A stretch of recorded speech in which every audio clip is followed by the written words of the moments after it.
Lei Federal nº 5764 de 1971. Classificação, Constituição e Estatuto Social das Cooperativas. Eu sou uma mulher branca de cabelo médio ondulado vestindo uma camisa preta. Ao fundo está uma parede branca. Olá, meu nome é Carolina Comanete e participo da equipe do Programa de Extensão Ambiente da UFJF-GV, Universidade Federal de Juiz de Fora, Campus Governador Valadares, e sou bolsista do Prêmio Terceiro Desafio de Acesso à Justiça do Instituto Matos Filho.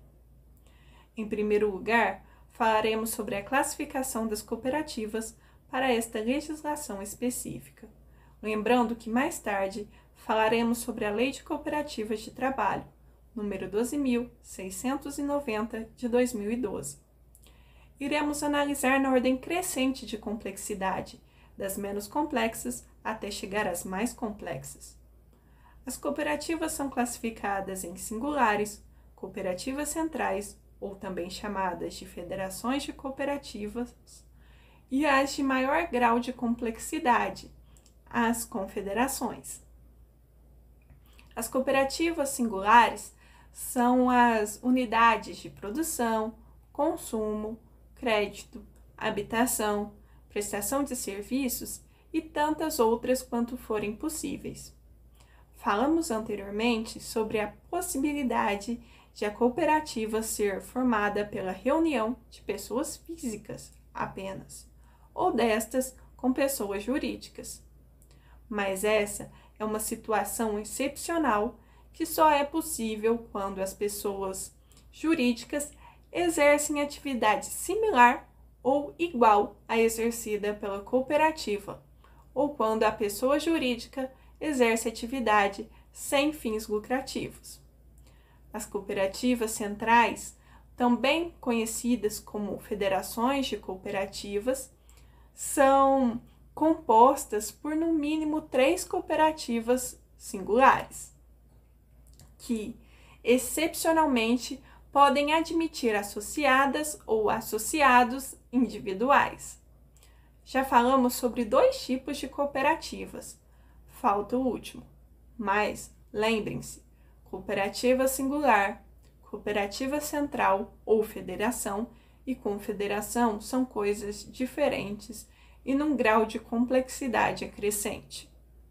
A confederação é composta por um mínimo de 3 centrais ou federações, que podem ou não desempenhar o mesmo ramo de atividade das suas unidades componentes.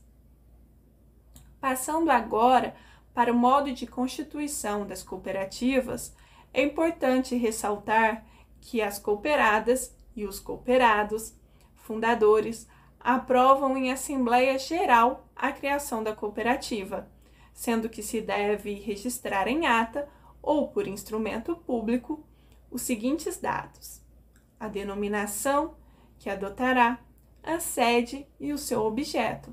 Mas não é só isso.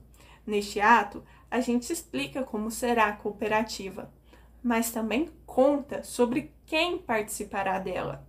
Por isso, é importante qualificar pormenorizadamente todas as cooperadas e os cooperados. O que a lei pede é o seguinte: que na ata de fundação vocês descrevam as seguintes características, tanto para as fundadoras e fundadores, quanto para aquelas e aqueles que ocuparão os cargos estabelecidos. É preciso citar, então, o nome, a nacionalidade, a idade, o estado civil, a profissão e a residência das cooperadas e dos cooperados. Já falamos tudo sobre a cooperativa, sobre as cooperadas e os cooperados, mas tem uma coisa muito importante que não falamos ainda, mas que é preciso citar na ata: qual é o valor e o número da cota-parte de cada um. Além disso, precisamos literalmente citar na ata que o texto de estatuto proposto foi aprovado. Lembre-se ainda de que todas e todos os presentes na fundação devem assinar a ata da Assembleia Geral para que ela seja registrada. Por fim, trataremos do Estatuto Social, o qual deverá possuir, de acordo com o texto de lei, inciso 1, a denominação, sede, prazo de duração, área de ação, objeto da sociedade, fixação do exercício social e da data do levantamento do balanço geral. Inciso 2. Os direitos e deveres dos associados, natureza de suas responsabilidades e as condições de admissão, demissão, eliminação e exclusão, e as normas para sua representação nas Assembleias Gerais. Inciso 3.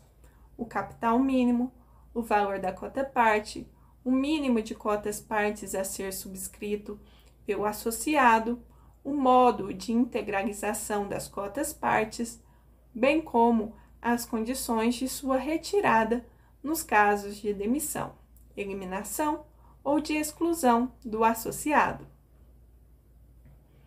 Inciso 4. A forma de devolução das sobras registradas aos associados ou do rateio das perdas apuradas por insuficiência de contribuição para a cobertura das despesas da sociedade. Inciso 5.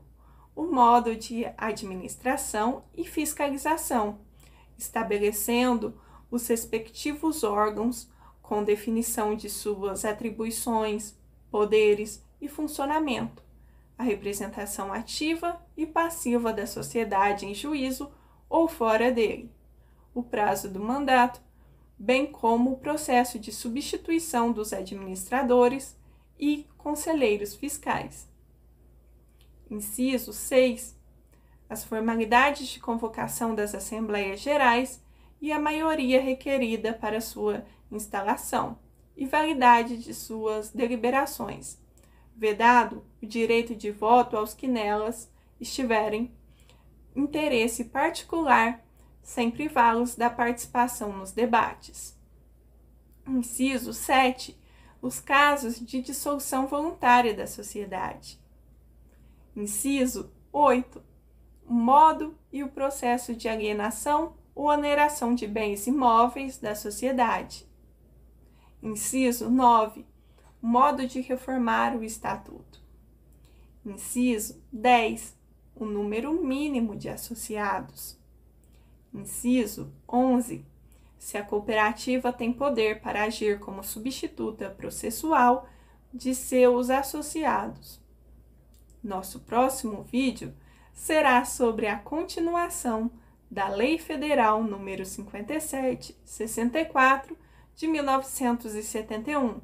Estará disponível no nosso Instagram, ambiente-se.fjfgv, e no nosso canal do YouTube, Programa Ambiente-se.